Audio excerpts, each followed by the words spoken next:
Tawag ka uli ng late na sa trabaho, isasakay ko, libre. Okay. Ito, estudyante. Saan ka, sir? Sa? STI? STI. Eto? Okay. Ano yung pasok mo? 10 po. 10? Sige, helmet ka. Iatid kita sa school mo. Libre. Nag-aatid ako rito ng mga mga pasahirong walang masakyan. Sige, sakay. Tatabay para sa'yo. Okay, thank you po din.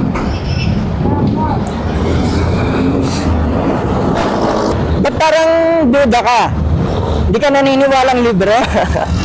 Parang nakakabigla lang po, kuya. Ha? Parang nakakabigla lang po. Nabigla ka? Opo. Kasi hindi man siya parang araw-araw mong i-expect eh. Nag-aatid kasi ako rin ng mga pasahero. Libre. Okay po. Lalo na yung mga late na. Kasi po may kaibigan po kasi ako dati na nakasakay din po sa ganito dati. Pero yung sa kanya po, ano daw po, nag-aatid daw po ng mga maganda. Ha? Parang ginagawa niya daw po, kuya. Pero nag-aatid daw po siya ng mga maganda, sabi ni kuya. Magaganda? Opo. Sa akin hindi. Mga estudyante po, mga late lang. Oo, kahit estudyante, kahit lalaki, kahit babae, kahit bakla, kahit tomboy. Lahat sinasakay ko. Sinong vlogger yun? Hindi ko lang po malala. Alam ko last year pa po yun eh. Last year? Opo. Ibig sabihin, puro babae lang. Opo. Sa akin, pag napanood mo yung vlog ko, kahit lalaki, sinasakay ko. Walang sa akin, walang... Equal lahat, kuya. Oo, equal lahat. Magagalit yung mga kapanood sa'yo pag makita na may kinikilingan ka.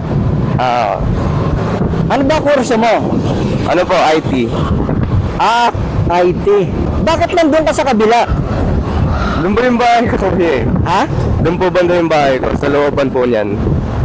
Ito sa ROT, sa GSIS? Opo, sa looban po ako. Tapos tatawid ka ng Ng full bridge ako. tatawid ka ng overpass. Opo. Tapos doon ka sasakay ng... Ano sinasakyan mo? Jeep? Bus? Bus po. Bus. Ibig sabihin, kahit mataas na yung diesel, hindi sila nagtaas?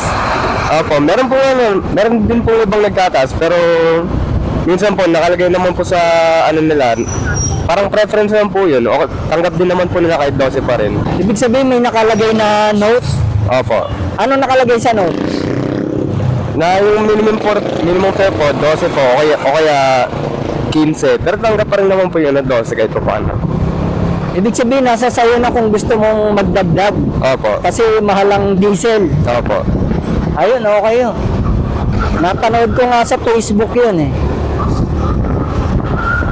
Kumbaga, walang pilitan. Ay, wala naman po pilitan yun. Kumbaga, yung buka lang sa loob mo. Opo. Inaalok ka raw ni Tata Boy ng libreng sakay, nagdadalawang isip ka lumapit. Opo. Bakit? Kasi nga po hindi siya parang ina-expect mo. Parang natural lang na mabibigla ka, na magdududa ka. Akala mo siguro, scam yun ano? Opo. Legit talaga yun, libre, walang bayad. Opo. Kilala ko nun ni Tata Boy. Kita mo, ako pa nga nagbayad sa kanya, nakita mo, di ba? Opo. Oo.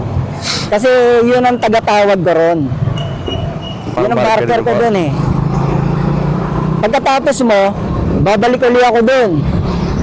Yung iba naman ang iaatid ko. Eto, STI? Opo.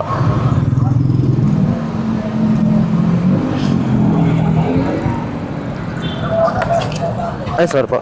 Ano, umabot ka ba sa oras? Opo. Oo, yun. Umabot Napaaga ka. pa. Sige, aral ka mabuti ha.